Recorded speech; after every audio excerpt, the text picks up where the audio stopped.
Hello everyone, let Pain Peace begin once again. Today I'll be reading One Piece chapter 1184. So, last chapter was super interesting in terms of like plot and story development. But starting off at the beginning of the chapter, we got a little bit more Emu versus Loki, like the last few chapters have been. And the most interesting thing that came out of that from the last chapter was the name drop of this person named Dozon. Now, Dozon, in terms of the context in which Emu said this name, it was that, since Loki and Luffy cannot be controlled by Emu, right? Like, i.e., Domi Reversi, therefore, Emu must erase them, just like Dozon. Meaning that Dozon was also someone that Emu could not control, therefore, Emu had to erase them, kill them, right? But then, the question is, who the heck is Dozon?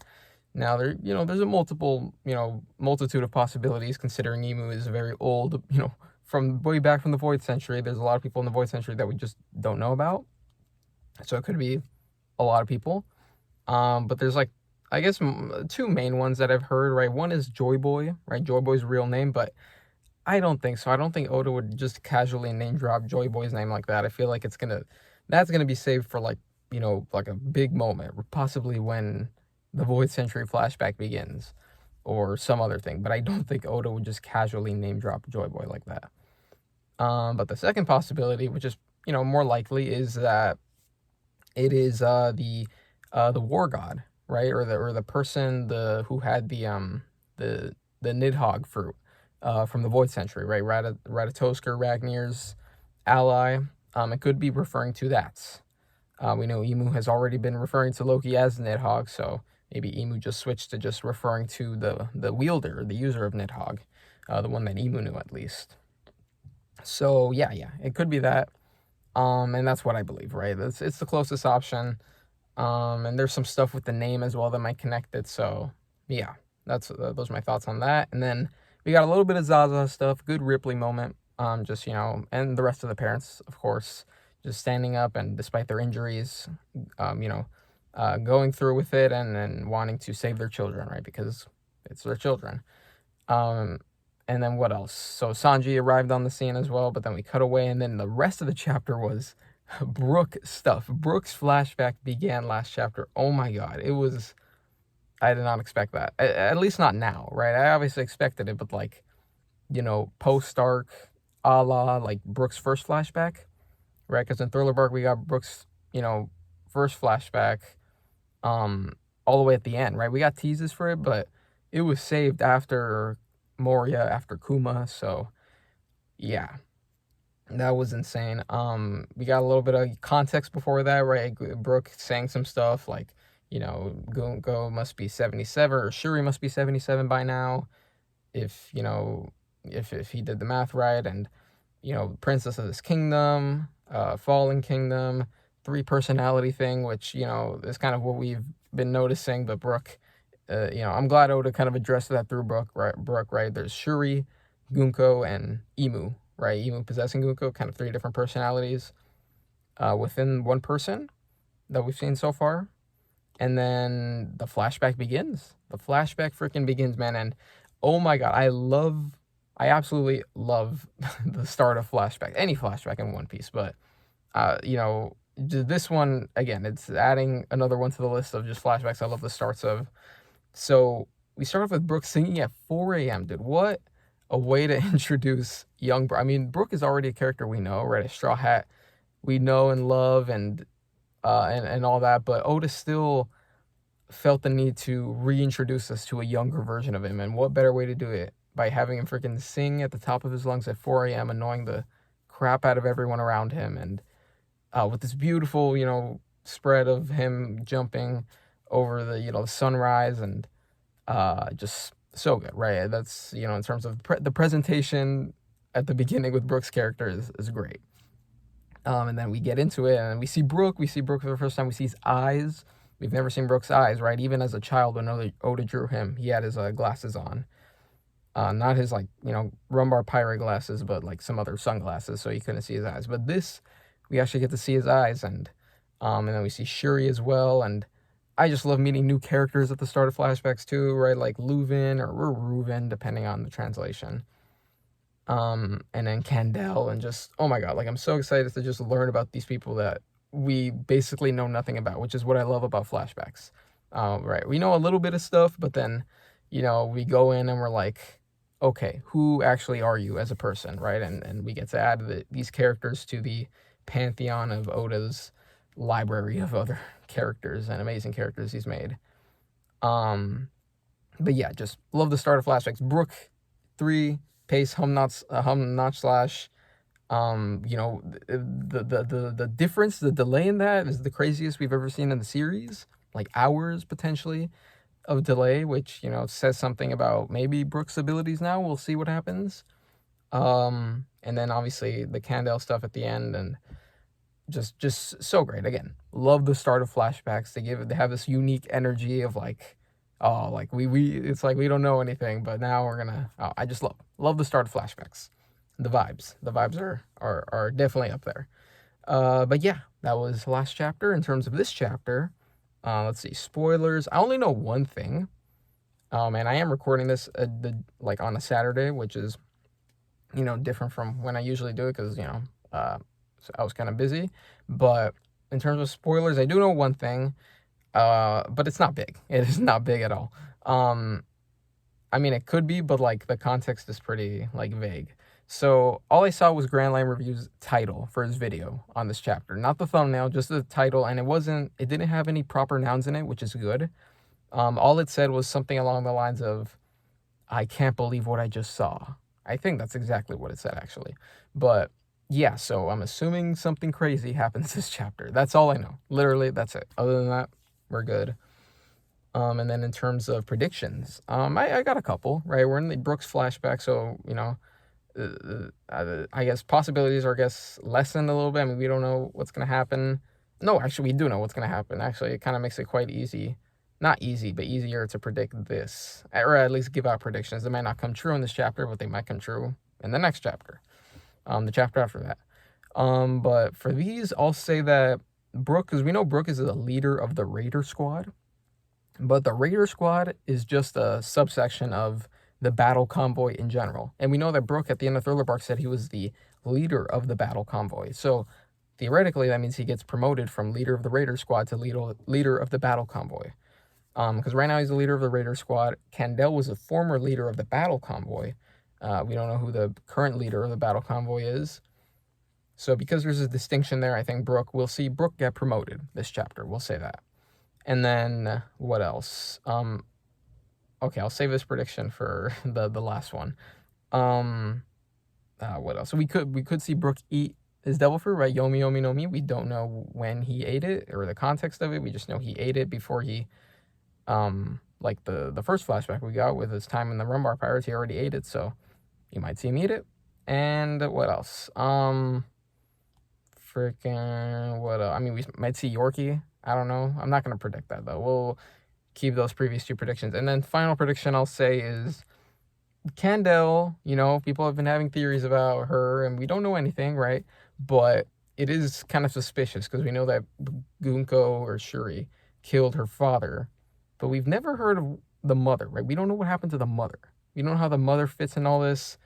We don't know how the Man-Myers fit in all this. Was Gunko just simply, or Shuri, I'll call her Shuri, was Shuri just simply adopted by the Man-Meyer family? Is Candelle a Man-Meyer holy knight that was planted here? Who knows? I mean, she's really strong, right? So she's got good combat ability, so that could explain why she was the commander before she became the queen. So I don't know. So I'll guess that. There's something. Fine. I'll guess it. Candelle is a holy knight in disguise. I might be proven wrong. We'll see. And as always, an L and a Rouge, please, Oda. Okay. That was kind of a long intro. Did not think it'd be that long for this reaction. All right, let's pull up the scans. All right, let me drink some water real quick. And while I do that, I'll think of the reader request for this week.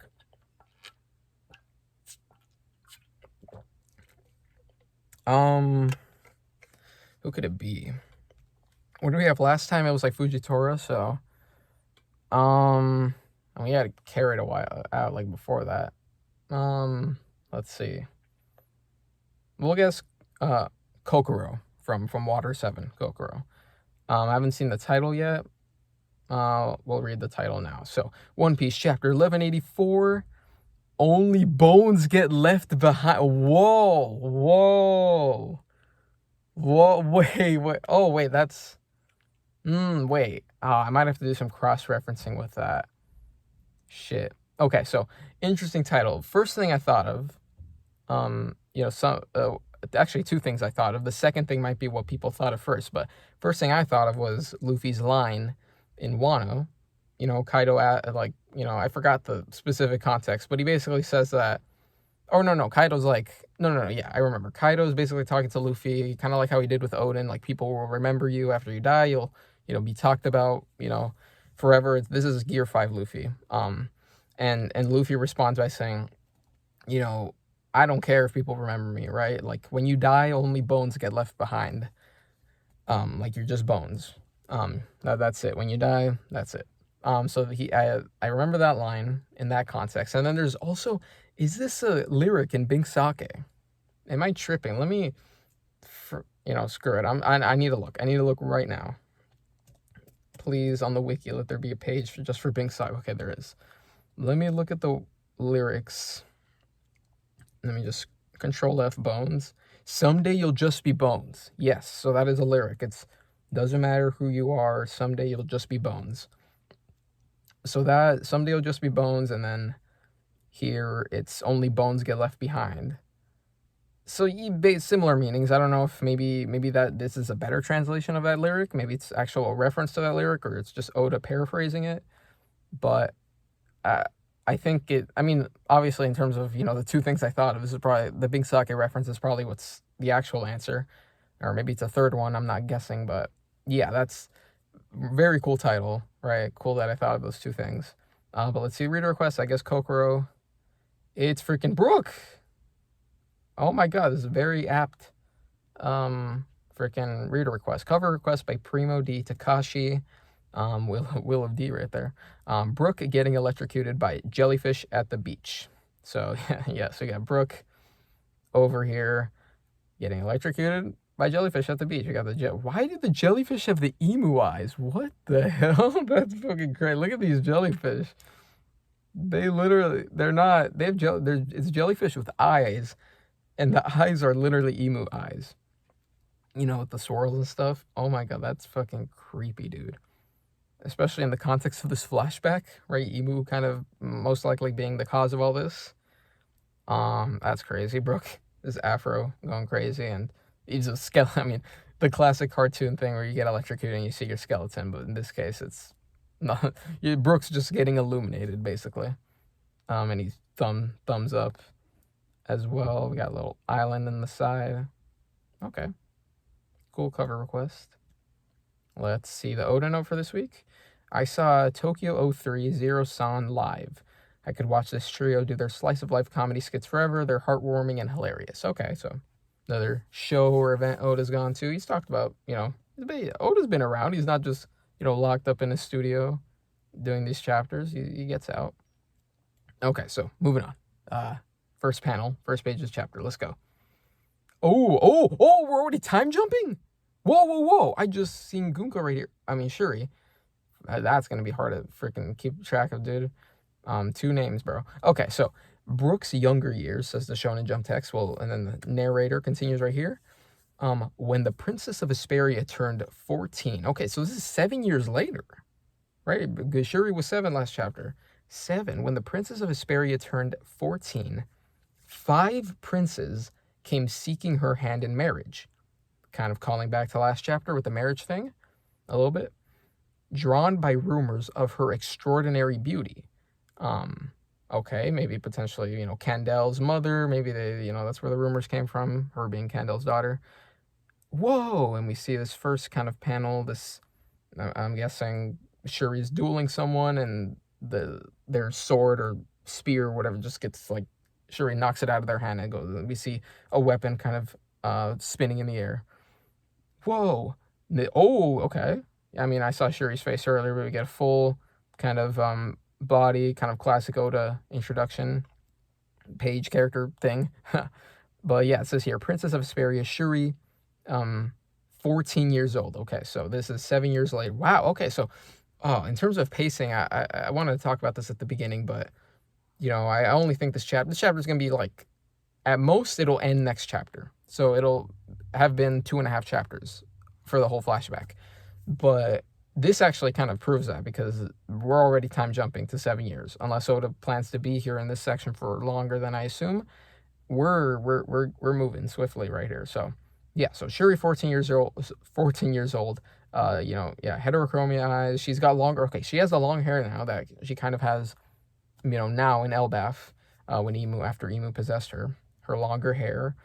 She's wearing this cool outfit right here it's very similar to her outfit now, right, with kind of the buttons and stuff, and I believe her, like, kind of turtleneck thing, or just neck piece, is like a little bit longer.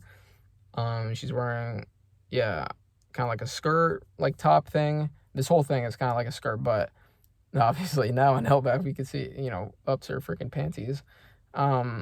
And she's got these nice cool boots, and okay, Gunko looks cool. She got the cape as well. But she's like, I guess she dueling someone, and the person's like, I yield. Oh, it's the prince, one of the princes. We see their crown right here. One of the princes that came to ask for her in marriage. You're all too weak, says Gunko. Or Shuri, shit. Forgive us, says Isaiah. Yeah, it's all 5 princes. That the narrator was referring to. Shuri's continuing, I have no interest in weak men, and don't even think about approaching me if you can't play music. Music? Really? Those are the standards right there for Shuri. If you don't play music, you're not, yeah, get out of here. And speaking of music, we got Brook right here. Brook saying, I hear you thrashed all your suitors, Princess Shuri. Yup, you like strong women, right, Brook? Don't you think I've grown stronger, not to mention cuter?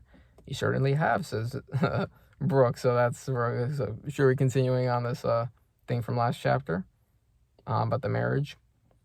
And I bet someday my boobs will be big enough to pop right out too. Okay, sure. Well, okay. Well, let's Brook. Let's rein her in right here. Okay, so Brook replies saying, "Don't say that. It's unladylike." Yeah. Don't. Thank you, Brook. Let's not go. Shuri, relax. But then Shuri replies by saying, seriously, you sound like my dad. Yeah, that was the right thing to say there. Commander of Hesperia's Guard Corps, Brook, 27 years old. Okay, so yeah, 27. Is this different from the Raider Corps? Are these different? This is TCB, but the translation and the font they're using for this text is a little different. This is Guard Corps. Is that the same thing as the battle convoy? If so, then Brook has been promoted already. Not the leader of the Raider squad anymore. But yeah, we got another kind of full page shot of both of them walking, very similar to the last chapter. Like kind of, him holding her hand, but she's not walking on the fountain or the area this time. They're just on the flat ground, both of them. And then Brook says, Brook gets distracted by a random 2 women passing by, like citizens, and he's like, my word, you're gorgeous. May I see your panties? First panties reference. I'm guessing we're probably not going to get a tragic backstory about the panties reference if Oda's just referencing that now casually, which does imply that he said it before, right? People were saying he started saying that because of his 50 years alone, and he went crazy, right, in the first flashback, but I guess he said it before, which might make sense a little bit based on last chapter where he was literally thinking about getting with a woman who was married, Candelle, right? But he says that, and then Shuri's like, will you give that a rest already? And throws her sword at Brook's head. He's distracted. He instantly turned around and already bro was on his knees. That's crazy. Okay, next panel. Brook singing, prom progs to cattle, prom kings to chattel, of the dead you'll find only bones get left behind. Oh, is this a new song, or is it? I don't think it's the lyrics to Big Sake. Prom progs to cattle, from kings to chattel, bones alone, as everyone knows, That's just the way the story goes. Oh yeah, so I think this is a new song. Brook's playing the guitar right now, and they're in the same area as last chapter, kind of the courtyard. Sherry's there too, and Brook's like yo ho, oh, we got the first yo ho ho. We get it. We didn't see that last chapter, so nice to see that here. And then Sherry's saying ah ha ha ha. Oh, did her laugh change? Wasn't her laugh last chapter like da ha ha ha? But now it's ha ha ha. I love your songs, Brook, says Sherry. His Majesty told me the same thing, says Brook. You really admire my dad, don't you, Brook? My mom, too. And Brook, continuing, I guess he was my benefactor. If I hadn't crossed paths with your father, by now, only my bones would have been left behind. Oh my god, what a line. What a line. Not only the title of the chapter, but obviously kind of dramatic irony a little bit, because he does become bones later in life. So that's love the meaning behind that. But in context, I guess he's just saying that her father saved him. Maybe we'll find out why. There's a little bit of a switch in perspective we're getting in the background of the page. The color's changing, so maybe a flashback within a flashback. Oh, okay, yeah, that's what we're getting. Brook, 11 years old. Okay, so he's 11. Okay. He's behind bars. What the hell? He's got the same glasses Oda drew on him as when in his picture as a child, right? When Oda drew him as a child, he's got the same glasses, but we can see his eyes now. It's kind of above. Very much looks like Blackbeard in that this panel specifically. I know people were drawing references to that last chapter, but yeah, this one at least looks even more like it. But Brook's behind bar. Okay. I don't think he's in jail. I think he's just looking. Like, I guess there's a school because I see people playing instruments, so maybe he's just looking the bars of the school or whatever, and he's peering through the window or something. But he's like, hey, must be nice, a school with real instruments, says Brook, and we see some just people playing some violin, some kid playing the piano. They sound so good, says Brook. So Brook definitely looks, I mean, he's kind of roughed up actually, so he's definitely probably homeless or something, I don't know. But yeah, next panel. Hey, yikes. Oh, he got caught, right? So this is like a school, but he got caught by someone. He's kind of loitering around, of course, and this random adult says, that filthy street rat is peeping around again. Whoa, I'm sorry, as Brook runs away. Shoo, scram, you're making our students nervous. Ew, the stench, says some ladies around there. He's a stain on our country. Jesus Christ, bro, this is a child.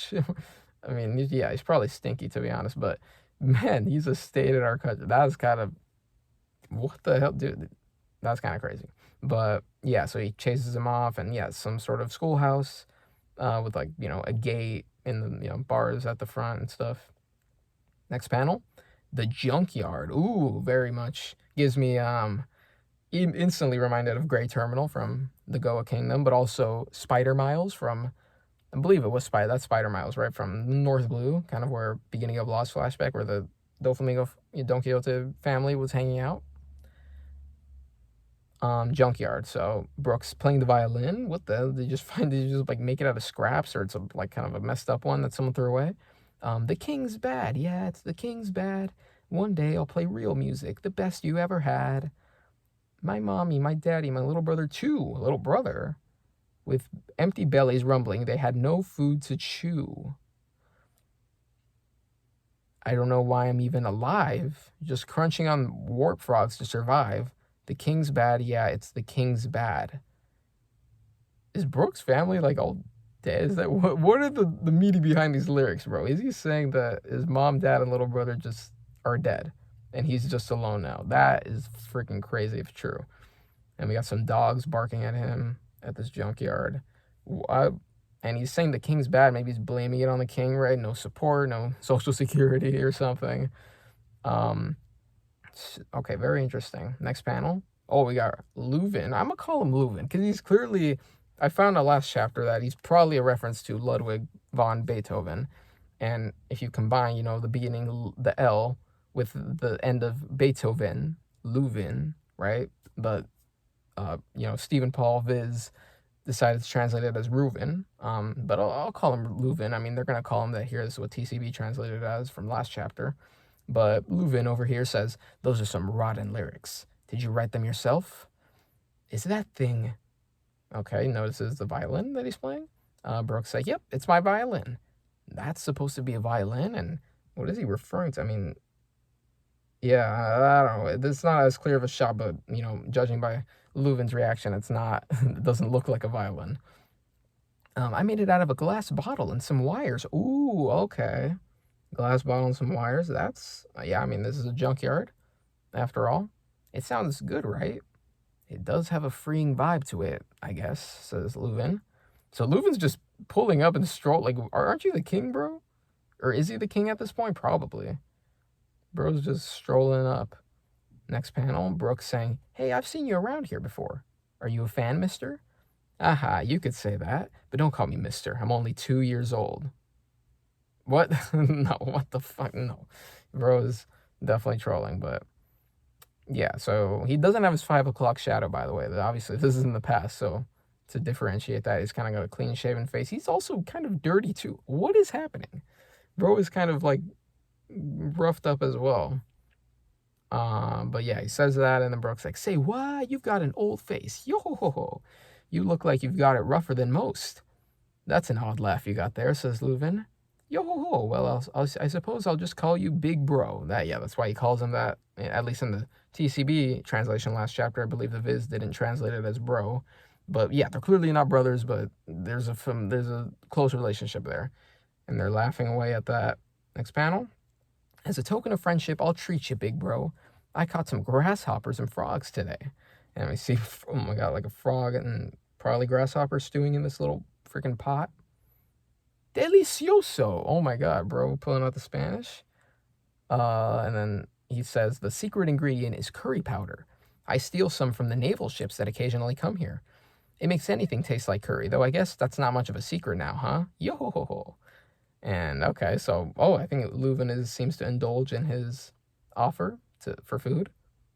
We don't see we're about to see his reaction. He kind of looks down at the food. Next panel. Today's soup of the day. Okay, we're getting someone else talking. Leuven's thinking about something in his mind. Today's soup of the day features a fresh catch from the Euro Peninsula. It is dal abalone simmered in red wine, followed by prime A6 grade ruby beef. So I think Leuven is probably thinking of this, dish that's being described that was given to him, at an earlier point in time. Assuming he's the king, he probably has the finest of dishes served to him. And he's looking at the food, thinking about, the better quality that he's experienced with.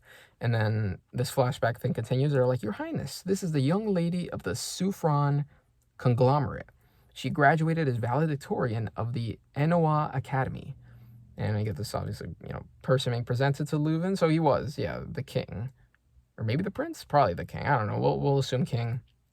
Being presented with these, brides and stuff. And thinking about the food as well. Next panel. Interesting. You all right, Big Bro? Says Brook. Are you so happy you're tearing up? Yeah. Oh, yeah. And then Leuven thinking in his head, I can't believe I'm still in Asperia. And then Leuven continues, I'm just a tad tired. I'm still happy to have this, though. Says, interesting. So, okay, what is my read of this? So, clearly he clearly is dissatisfied with, not, he clearly doesn't feel much from just, or I think he's realizing he's, being given this fine dining and stuff, but, meanwhile, Brook has to eat this. So some inequality is there as well. But he's also dissatisfied with kind of his own position a little bit because he's thinking about the brides that are being presented to him. And clearly, I don't think he was interested in this person, this lady. And he's thinking about that, and he's like, I can't believe I'm still in Asperia. So, interesting. Is he criticizing the kingdom right there? Does he not want to be here? Is Brook's food reminding him of, damn, this place is kind of messed up, right? Some poor people gotta eat this for food. Meanwhile, I'm over here eating this, grade ruby beef, A6 grade ruby beef. But he's thinking about this, and he eats the frog a little bit, and he kind of reacts. What the hell? Okay, he eats it and he swallows it, and there's this lightning effect in the back. So I don't know if that's a good thing or a bad thing. Maybe it's a bad thing. Reacts to eating that, and Brooke's saying, "Yo ho ho ho, is it so good that you're convulsing? I'm right, aren't I? That's great. Alrighty, let's get back to singing. Later, big bro." And Leuven leaves, I guess, or Brooke continues. "Wait, I told you, it's my treat. Don't fork over your cash. We're both going through hard times." Answer, yeah, a little bit, depending, seeing what Leuven's little flashback. But yeah. So yeah, we're both going, yeah. So I guess he offered to pay him, but Brooke's like, no, no, no, don't pay me. We're both going through hard times, which is interesting. I like this kind of relationship going on here, right? He's probably the king, but he kind of looks roughed up, and Brooke even notices that. So I like how he pointed that out.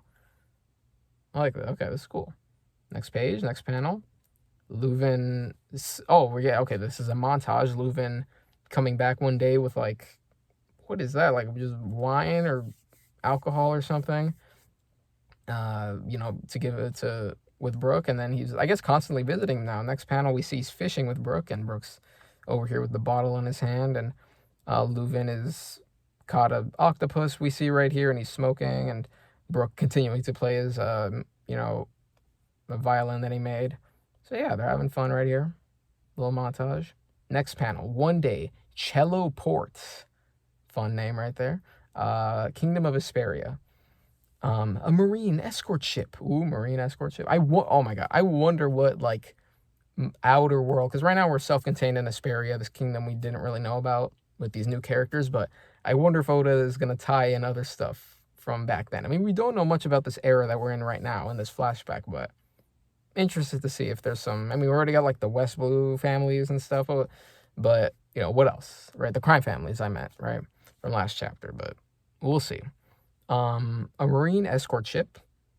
Load the instruments onto the cargo ship. Okay. Handle them with care. Okay, I'm instantly thinking of like the world government sending Marines over here to confiscate. Why are they confiscating instruments? Handle the, or like onto the, okay, so, okay, maybe they're not confiscated, they're just shipping them. Why is it the Marines doing it though? What the heck? Interesting. Handle them with care. Someone's loading up like violins and stuff, and there's blood? Someone's dripping blood? What is happening? Brook! No! Yo, he's fucking tied up, bro. No, he reminds me of Luffy in ASL flashback when he was tied up. And poor Chemi was like beating the shit out of him. And Brooks already got the shit beat out of him here. He's got a lump on his head. He's bleeding all over. I don't know anything. This is a mistake.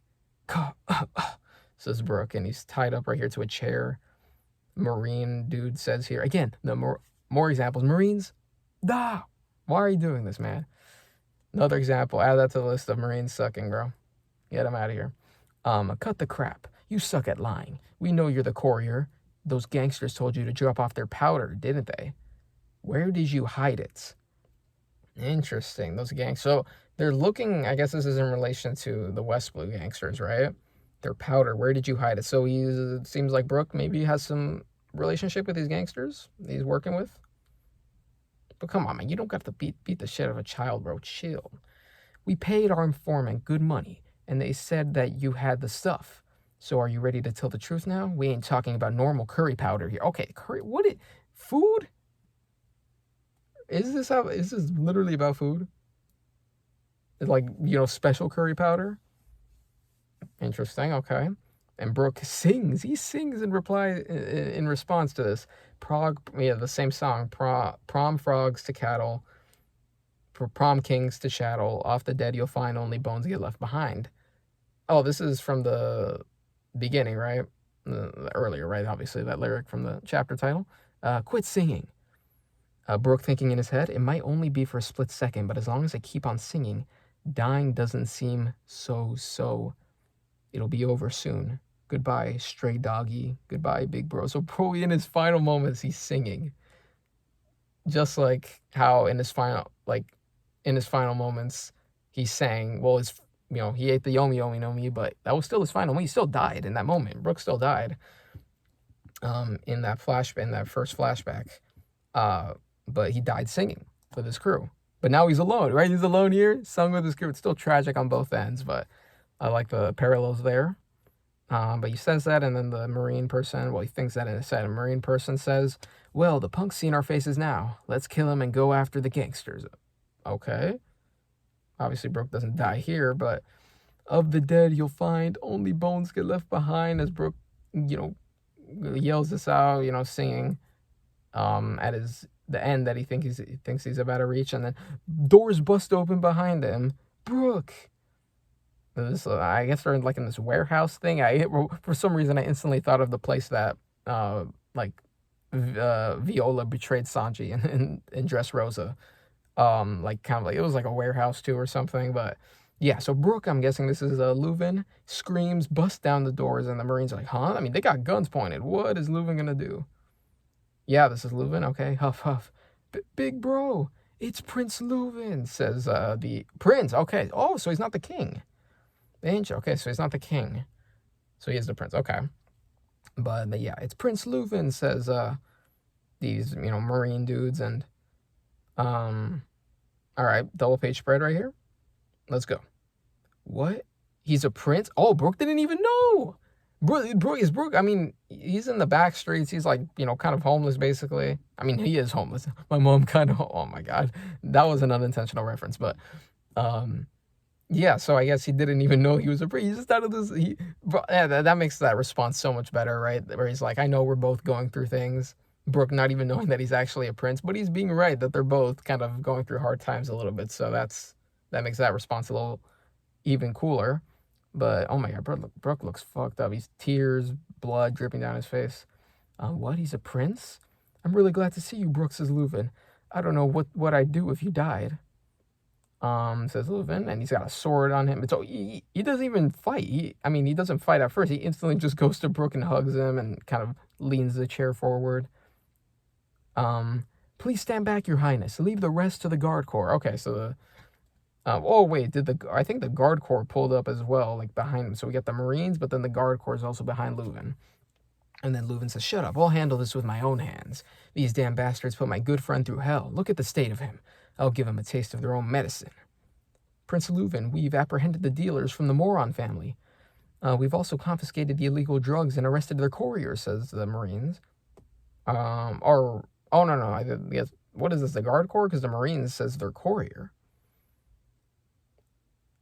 So this kid really had nothing but curry. Oh, okay. So this is I guess maybe there's a Den and Mushi person. The guard corps said that we already arrested their courier. It's good, and then they're like their courier. So they're realizing that Brook really had nothing but curry powder. So yeah, Brook is innocent, I guess, in this case. Oh my God, bruh.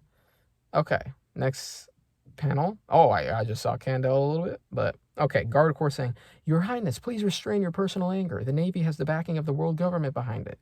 If the government is going to shield scum like this, then our world is doomed. Isn't that right, Candelle, says Leuven, as we see Candelle over here next panel. I'm nothing more than your devoted steel blade. I'll always find that, very interesting terminology there. Probably, they don't know anything about this, but wait. No, wait, this is sus. Wait, this is actually sus. Devoted steel blade. That's exactly what the position that Gunko had I'll say Gunko. I think that's a better name for this context, right? Because at God Valley, Gunko was the devoted steel blade right before she became a God's Knight. Right, but that's not I'm trying to remember. Is devoted steel blade the same as that's a Shallows contract, right? Or is that a special thing that Gunko was given? Either way, that's a Celestial Dragon World Government title that Candelle is referencing here and saying it in the context of I'm your devoted steel blade. I always fight by your side. So I'm guessing she's in the army, the guard corps at this point. I don't know if she's the commander, but that's sus. Is she a holy knight in undercover? I don't know, but that's a sus line right there. We're Marines, says the Marines, and then he's like, shut it. And big freaking panel right here. You're just garbage, as they rush in and he slices, and we see, Leuven's here. Leuven looking crazy with his mouth wide open, and freaking Candelle mouth closed very swiftly. Just love the the framing right here. We got Leuven like in all black, and Candelle in a mostly white outfit, and she's got her mouth closed very swiftly, going, giving a thrusting right there, and then Leuven is all going crazy and is a bit more erratic with two swords. So I like that kind of contrast there. You're just garbage. So is he also in the guard corps, or I don't know? Maybe it's just temporary joining them. I don't know. But next panel, this is Brooke saying he's a swordsman. That's so cool. So he's learning a lot of things about Leuven today. And we're switching passing time a little bit. Did you hear? They're saving that Lady Candelle. They're saying that Lady Candelle saved our country again. So did Leuven get any credit? Maybe. I don't know. But we got Asperia Palace over here. Switching perspectives, Asperia Palace. Nice, good shot of the castle again. This actually really, we got a little bit of shot of it last chapter, but this is even a cleaner shot of like the harp, which looks super cool, kind of in the background. Asperia Palace. You're up already, Brooke? Says probably Candelle. And I wonder how old Candelle. Maybe we'll get an age reveal. I don't know. But Brooke, well, will we get an age reveal though? I mean, no. I mean, the only people that don't age in Marie Joie are the Gorosei and Gunko. But maybe she's also like Gunko. Maybe there's some not. Well, we'll see how she looks like here. I mean, last chapter. I mean, she looks. She could pass off as younger. I don't know. But she says, "You're up already, Brooke." And then Brooke wakes up. He's, I guess, healing from his injuries in the palace. And she says, "I'm not angry at you," with sparkles around her, shining. "I'm not angry at you. Commander of Asperia's Guard Corps, Candelle." Okay, so this is when she was a commander. Okay. Prince Leuven says, Candelle, "I simply ask in the future you keep in mind the weight of your royal standing." I got it. Hey, Brooke," says Leuven. Then Brooke says, "So you were a prince this whole time, huh, big bro?" "Yeah, about that. I'm really sorry. It's not like I meant to deceive you. I just really enjoyed spending time with you. More importantly, you better not tell anyone that you swiped that curry powder," says Leuven. And then every time Prince Leuven... Oh, wait, this is someone new coming in? Or is this... God, I'm not sure if this is Candelle just speaking, but someone else says, "Every time Prince Leuven goes missing, it scares us half to death." Oh, yeah, so just referring to the fact that maybe this is like a, an aid to the prince or something. I don't know, but referencing the multiple times he just leaves the castle. Next panel, Candelle saying, "I never would have guessed that you were spending your free time with such a cute little friend," as she taps Brooke on like the nose, and Brooke nose bleeds. Brooke taps him on, or maybe on the forehead, but instantly just nosebleeds. Looks up with hearts around him. "Oh, sorry, I didn't realize your wounds were still deep." That's not blood from the wounds, Candelle. "Oh, it's all good," says Brooke. "Don't worry about it. Anyway, tell everyone this kid is my favorite musician," says Leuven. "Get him a room in the barracks and give him a proper musical instrument, and arrange for him to attend school." Yes, I thought about this earlier in the chapter, but Brooke did mention an Elbaf earlier. Maybe this was a tease for his flashback. That Oda was kind of hinting at that, but he mentioned that, I remember when he looked at the Walrus School, he mentioned he remembers his time at school. So that, implied that he went to school. So, but now we're kind of getting the context for that, which is super cool. "A new star is about to be born in Asperia." What a line right there. And he's, screaming in the back, and Brooke is thinking, whoa. "This kid, I love this kid," says Leuven. "And from now on, the palace is going to be a lot more fun." This act of generosity would never be forgotten. The Shonen Jump text, as Brooke is crying his tears for, we get actually two panels right here. Brooke crying because of, his this framing of this, by the way, this panel on the bottom right reminds me of so many things this chapter's reminding me. It reminds me of a Law's flashback when Law is sleeping, and, Corazon says those very sweet things, and he cries for, about that, but he's also in this like position where he's not looking at Corazon, and he's like, crying to himself. The framing of that is like very similar, with Brooke also crying about that. So yeah, One Piece chapter 1184 end, break next week. Which, interesting, right? We usually get 3 chapters in a row. This time we'll only get 2, But that's fine, right? That's fine. We're in Brook's flashback. Good chapter, honestly. Again, interesting. So, okay, at the beginning, what I said, we were already skipping 7 years, so maybe this flashback isn't as long as I thought. Scratch that, because this chapter is basically just another flashback within a flashback. So maybe we can add, I think we can add one more chapter. So I think now I'm predicting this chapter will be 3.5. This flashback will be 3.5 chapters. So two more full chapters, my prediction.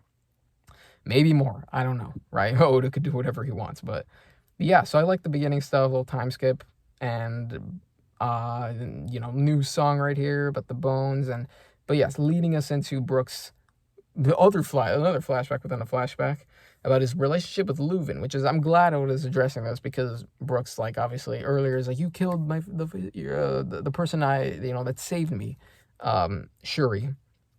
Shuri, killed him, but we didn't know that relationship, right? We were like, well, Brook seems to be very close to the king, but why is that? Why is that the case? And we're finally, seeing the context, which, makes a lot of sense. He was freaking in the streets. I'm noticing one of these panels. Yeah, he's wearing, I think he's wearing the exact same outfit Oda drew his child version in, which is interesting. So Oda keeping that continuity about Brook's like kind of timeline, and his kind of status at this point as a kid. But I like this relationship. I like Leuven's kind of also dissatisfied with, his time as a prince, and he's having just a lot more fun hanging out with this homeless person, which, on a surface level, it's like, bro, you got like the whole palace, you got food, you got everything, but clearly that didn't satisfy him. And he had a lot of fun, and that leads in at the end of the chapter when he's like, this place is going to be a lot more fun with Brook here, so that's nice. And then we got this kind of incident going on with Brook getting his, the crap beat out of him for the powder. He mentions something about the powder later. He's like, more important, you better not tell anyone that you swiped that curry powder. Is that referring to something else greater, or is it just Brook just stealing something and that just being like, don't steal, right? I don't know. We see Candelle again, which is interesting. That line, I know people are going to be analyzing that line. I'm nothing more than your devoted steel blade. Bro is using world government God's Knight terminology. That's very sus right there, but yeah. So yeah, great chapter. I mean, this spread's really cool. Again, I addressed like the kind of dichotomy between Candelle and Leuven right there. And yeah, Leuven's cool, man. I knew Oda was probably gonna give him good characterization. He seemed like a good guy last chapter, so yeah, I like their little relationship, fleshing it out, and yeah, good chapter. Yeah, so I guess next time we'll see the stuff that I predicted for this chapter, right? We'll see if Brook gets his fruit. Where's Yorkie? Don't know. Candelle, I'm on to you. We'll see what she's about. And yeah, so yeah, good chapter. Nothing much else to say. Break next week, so we'll be back in a little bit, 2 more weeks. But yeah, so that's about it. Goodbye.